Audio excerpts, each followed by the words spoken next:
vamos falar da psicologia e os ajustes no estilo de vida de um esquizofrênico.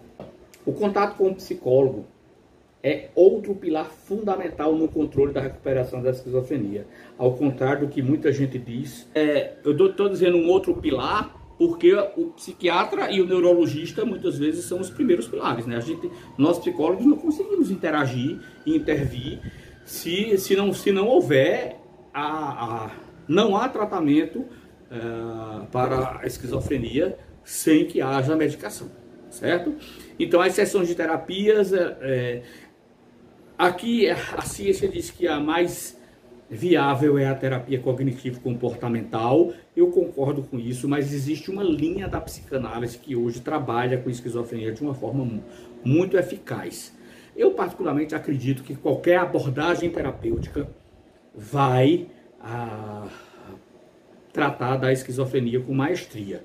O que se sabe é que a cognitivo-comportamental ela tem mais ferramentas de intervenção, né? Mas eu acredito que todas as abordagens bem focadas e o psicólogo estudando sobre isso, ele vai conseguir. Eu particularmente não aconselho nenhum psicólogo ir atender esquizofrenia sem ter um outro psicólogo experiente em esquizofrenia para supervisioná-lo, né? Então vamos lá. Comportamentos que são sinais precoces de esquizofrenia. Isso que eu estou dizendo aqui, o psicólogo que vai tratar de esquizofrenia tem que saber isso, como ele sabe quem é ele. Então, ouvir ou ver algo que não está lá. O psicólogo precisa olhar para o paciente e saber que ele está vendo ou ouvindo alguém que não está ali no consultório e não ter medo. Não ter medo, né? Isso não se trata de questão de espírito, isso é uma alucinação ou delírio. Tá? Eu estou dizendo isso, vocês vão dizer assim, nossa, Augusto já disse isso não sei quantas vezes. Mas é diferente de quando você sabe que um psicótico alucina, de quando você vê ele alucinando. Tá? Outra coisa, uma sensação constante de estar sendo observado. Você, psicólogo, precisa entender que muitos esquizofrênicos, eles têm essa sensação constante.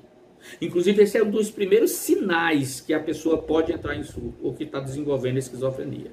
Tá? É constante. Alguém está observando, alguém está me vendo, alguém está me olhando e você precisa entender isso e precisa entender os medos que essa pessoa vai ter dentro do consultório. Às vezes ele pede para você abrir a porta do consultório. Às vezes, se o seu consultório tem banheiro dentro, não é uma clínica, ele pede para você, ele quer ir lá, ele quer ir ver que não tem ninguém. Ele olha debaixo do seu sofá, ele olha debaixo da cadeira dele. Você tem que entender que isso é uma necessidade dele. Tá? Outra coisa, posicionamento corporal estranho. Ele vai ter, às vezes ele vai sentar de uma forma estranha. Não entenda que ali ele está querendo se mostrar ou que ele está fazendo de propósito para lhe chocar. Não, é o posicionamento corporal dele. Então, é muito bom que antes de você ter a primeira sessão com o paciente esquizofrênico, você tenha uma ou duas sessões com a família para que você investigue tudo isso que eu estou dizendo.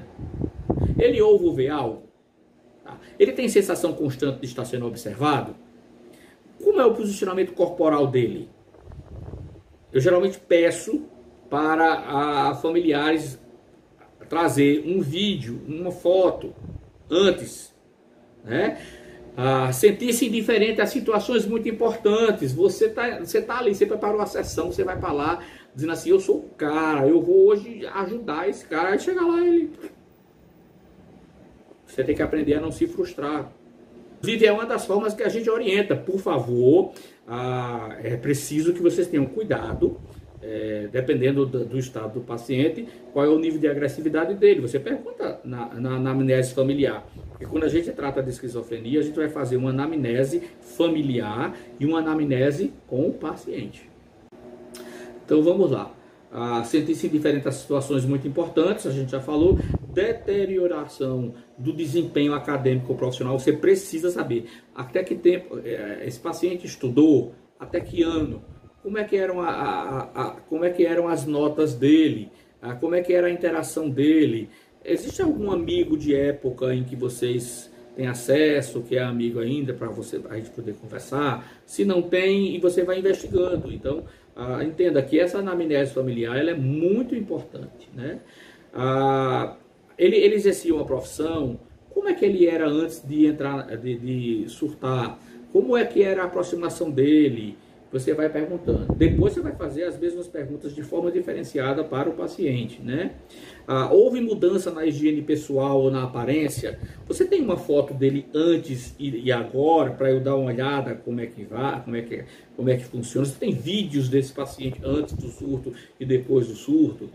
Né? O aumento da retirada. Geralmente eu tenho uma sessão com a família, por isso que eu digo que eu faço 2 antes de atender o paciente. Que uma eu faço isso e outra eu peço que o paciente traga fotos, vídeos, etc, etc, etc dele. Então, checar a mudança de personalidade. Como era a personalidade dele antes? Como é que ele sentia as coisas? O que é que ele gostava? Gostava de comer o quê? Hoje não gosta mais o quê? Gostava de passear? Passear como? Teve namorado, teve namorada, casou, tem filhos, né? Qual é a mudança que houve na vida estrutural dessa pessoa? Aumento da retirada de situações sociais e isolamento. Essa pessoa está se isolando social, porque aí você já vai saber se é um tipo de esquizofrenia ou outra. Essa pessoa está gostando muito de sair de casa, ela não para mais em casa, já não tem mais prazer de estar em casa. As famílias ficam desesperadas quando isso acontece, né? A resposta irracional, sempre perde a paciência para responder as coisas, responde de forma zangada, ou tem medo de que você esteja querendo armar alguma coisa contra ele, né? ou de prejudicar as pessoas que ele ama, etc. Checar a capacidade de sono, né? Dorme bem, dorme muito, não dorme, como é que está a capacidade dele de se concentrar. Preocupação extrema com religião ou ocultismo. Tem alguns pacientes esquizofrênicos que eles ficam extremamente religiosos, né? Gostam de ir para os cultos, quando vão para alguns cultos ou missas ou sessões espíritas, as manifestações espirituais são muito acentuadas, né? Muito exageradas, e sempre vendo e às vezes dizendo que está ouvindo vozes.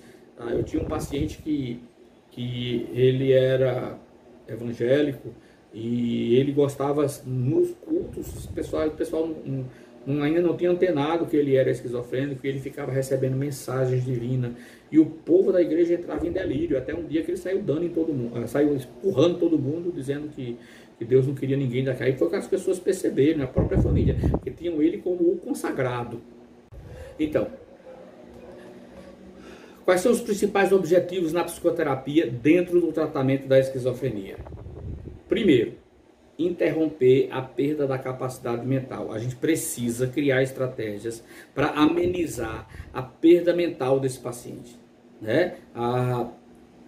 Se o psicólogo for neuropsicólogo, melhor ainda, porque ele vai tratar de questões de neuropsicológicas, né? Porque isso vai ajudar o paciente a preservar o contato com a realidade. Para fazer isso, nós temos várias estratégias e várias ferramentas, como ferramenta da associação e desassociação, que é quando a gente mostra exemplos para ele do que é uma linha cognitiva funcional e uma linha cognitiva disfuncional.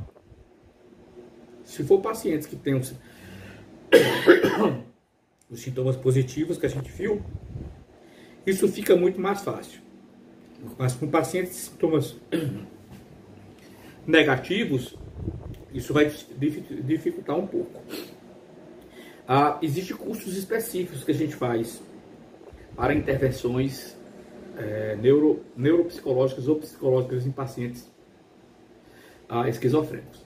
Eu aconselho que quem quiser um dia atender pacientes esquizofrênicos, você precisa fazer esses cursos. Vamos lá. Depois, restaurar a capacidade de cuidar de si e de administrar a sua vida e manter o máximo de autonomia para promover o melhor ajustamento pessoal, psicológico e social. A gente precisa restaurar a capacidade dessa pessoa cuidar dela mesma. Só que a gente precisa entender, essa pessoa jamais vai fazer como fazia antes. Isso é preciso psicoeducar a família e psicoeducar você. Eu costumo dizer que quando a gente começa a restaurar a capacidade de cuidar de si, de administrar a vida, de manter o máximo de autonomia possível, é muito importante ter o auxílio de uma terapeuta ocupacional nesse momento, tá?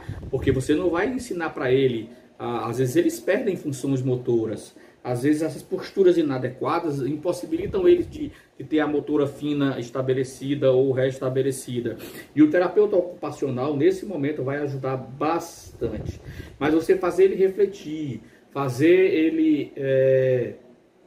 ele dizer, eu conseguia isto, agora não consigo mais.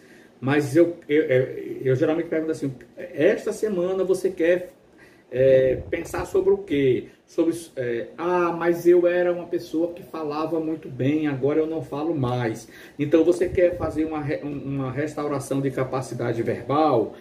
Eu quero. Então por isso que também eu fui fazer neuropsicopedagogia, né? Porque isso me ajuda bastante dentro do consultório. Então eu vou lá, eu faço. Você consegue escrever? Consigo. Aí você vai ver. Aí eu digo, sua letra sempre foi assim? Não, minha letra piorou muito. Aí eu digo, então quem sabe a gente não vai, na semana que vem você vai me trazer alguma coisa com sua letra de antes. E aí ele traz. Aí eu digo, você acha que é muito importante você ter a sua letra de antes? Aí ele disse, eu acho. Aí eu digo, mas essa letra que você faz, não se dá para entender? Dá. Então, vamos fazer o seguinte, vamos ficar satisfeito com a sua letra agora. E a gente vai lutar para que essa letra volte. Mas o que mais importante é que as pessoas entendam o que você escreve, não é? Então, pronto. Então, observa, a gente vai restaurando a capacidade dele cuidar dele mesmo nesse fator. Então, ele vai tirar o foco de ter uma letra bonita, mas de ter uma letra que as pessoas possam entender. Vocês estão entendendo a diferença? Vocês vão tirar, vai restaurar a capacidade dele. Ele falava muito bem, mas o importante agora não é ele falar bem, mas é ele falar de forma que as pessoas entendam. Vocês estão entendendo o que é a restauração? Então você vai trabalhando isso ponto por ponto. Por isso que eu digo, cansa, é cansativo, mas você vai trabalhar para que a autonomia dele se desenvolva.